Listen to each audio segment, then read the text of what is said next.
Good morning, students. Our today's topic is poem, The World from Railway Carriage. So, this poem is written by R.L. Stevenson. Before starting this interesting poem, we have meaning of difficult words. So, first word is charging. Charging means moving quickly.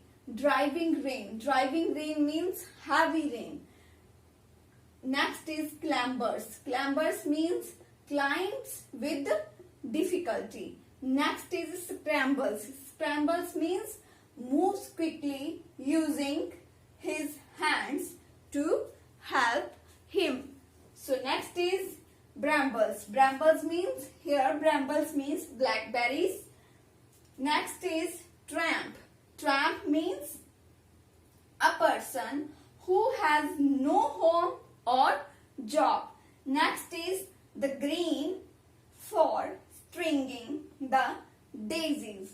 So the meaning of the green for stringing the daisies is the green field where the daisies are growing. So next word is lumping along. Lumping along means moving in a slow, bumpy manner.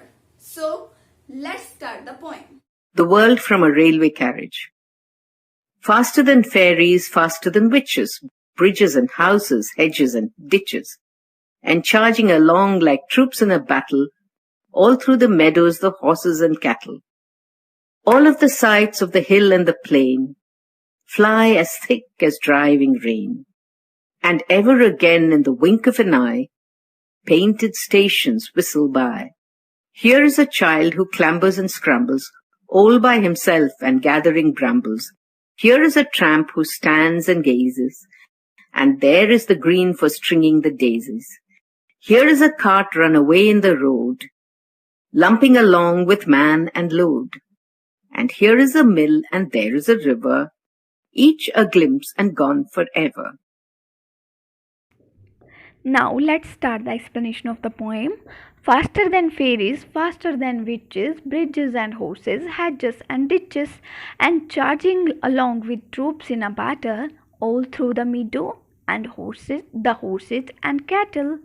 In this line, poet says that train runs more quickly than fairies can fly or the witches can move.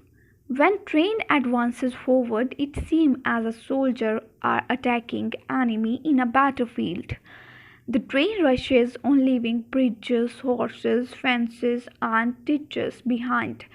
It also leaves behind the green fields where horses and cattle are grazing. So, next is all of the sight of hill and the plain fly as thick as driving rain, and ever again in the wink of eye, painted station whistle by.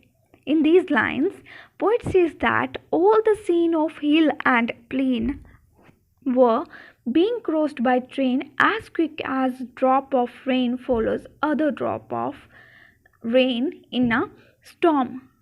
Again and again in a very short moment, train was crossing stations with the whistle from the window of compartment of the train. Buildings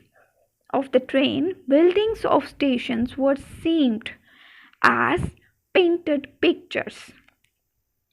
Next is, here is a child who clambers and scrambles all by himself and gathering brambles. Here is a tramp who stands and gazes, and there is a green for stringing and daisies. In these lines, poet says that from the window of the compartment of the train, he sees a child climbing a steep ground by himself and with difficulty. The child was also gathering blackberries during climbing. Poet sees a homeless person who was looking at the train with amazement. He also sees some ladies in a common village, grassy lands of daisy flowers. Next lines are, here is a cart run away in the road, lumping along with man and load. And here is a mill, and there is a river, each a glimpse and gone forever. In these lines, poet says that he sees a cart moving slowly in the middle of highway. It was full of load and cart driver was sitting on the top of the cart. He sees a watermill and river while traveling in the train. All these objects appeared and then disappeared so quickly that poet looked at them very brief time and they can never be seen again. Students, I hope you understand the poem well. Read this poem and revise this poem. Thank you, students. Stay home, stay healthy. Goodbye.